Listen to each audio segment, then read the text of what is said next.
As long as anyone could remember, the men in Lafayette's family had ridden off to war, their fine horses prancing and snorting, the family banner flapping in the breeze.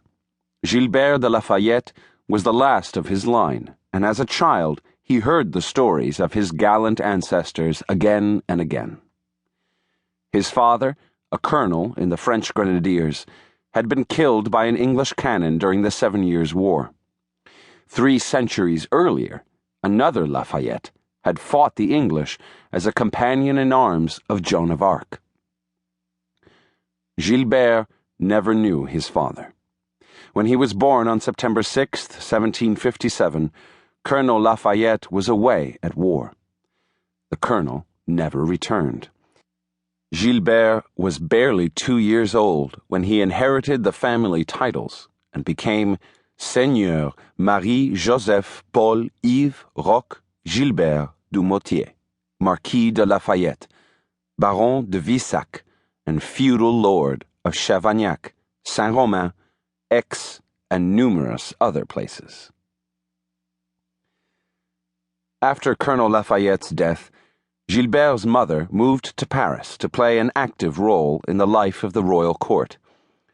Madame Lafayette thought it essential to start forming the connections her son would need when he was ready to take his own place at court.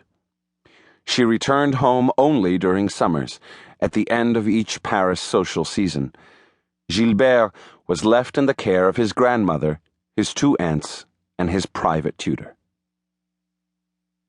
He spent a lonely childhood in the family's fortress-like chateau, perched on a hill overlooking the red tile roofs of Chavagnac, a village of a few hundred inhabitants.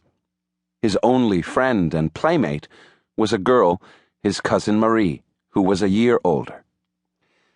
It wasn't possible to make friends with the village children. Gilbert, after all, was the feudal lord of Chavagnac, the ranking nobleman for miles around, and peasant children kept a respectful distance. When he walked through the village, the boys silently lifted their hats to him, and the girls curtsied. Their elders did the same. Chavagnac was a quiet place, hidden in the hills of the remote province of Auvergne, several days' ride from Paris by horse and carriage along dusty, bumpy roads.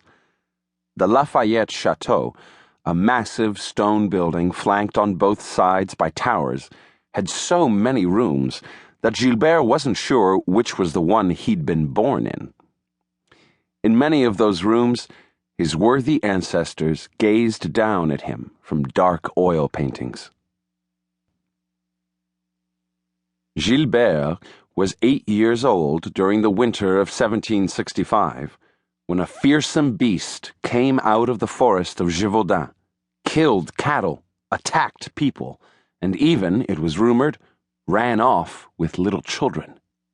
It was a huge, savage, and terrible creature, people said, and as the winter wore on, it grew larger and more frightening in the minds of the villagers, and became known as the Beast of Gévaudan. Famous hunters came to bag it. The king sent his most experienced gamekeepers after it, but the animal eluded all its pursuers.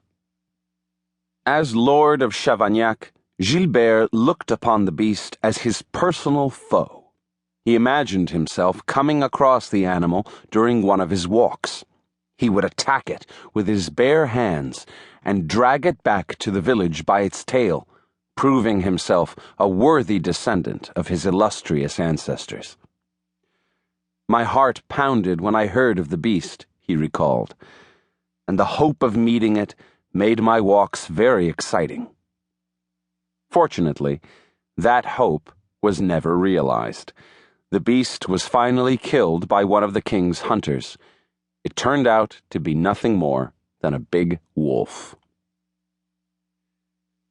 Gilbert was 11 when his mother returned from Paris and told him he was now old enough to join her in the capital and begin his education as a gentleman.